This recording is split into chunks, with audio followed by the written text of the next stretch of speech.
Earnings, economy, Bernanke, take your pick, all helped give Wall Street a bounce. The Dow and S&P 500 set lifetime closing highs, but nervousness ahead of after-the-bell earnings put a lid on the Nasdaq.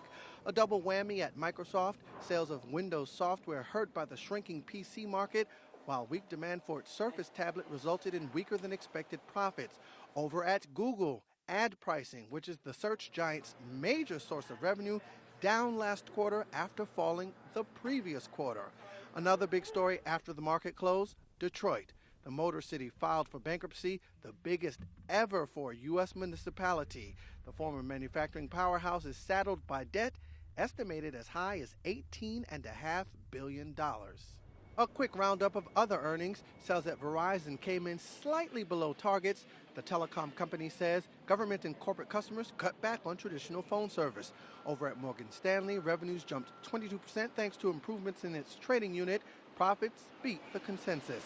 Federal Reserve Chairman Ben Bernanke on Capitol Hill for a second day, this time speaking with the Senate Finance Committee. With inflation below target and with unemployment still quite high, and by some measures with unemployment in some ways being even too optimistic a measure of the state of the labor market, given some of the other statistics that you cited, that both sides of our statutory mandate are suggesting that we need to maintain a highly accommodative monetary policy for the foreseeable future. Incoming data more upbeat than in recent days. Business activity in the Mid-Atlantic expanded to its fastest pace in more than 2 years, and first-time claims for unemployment benefits dropped to the lowest since March.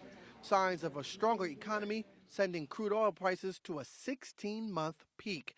Finally, European stocks traded at their best level in 6 weeks. The European Central Bank widened what kind of collateral banks can offer in exchange for cheap loans.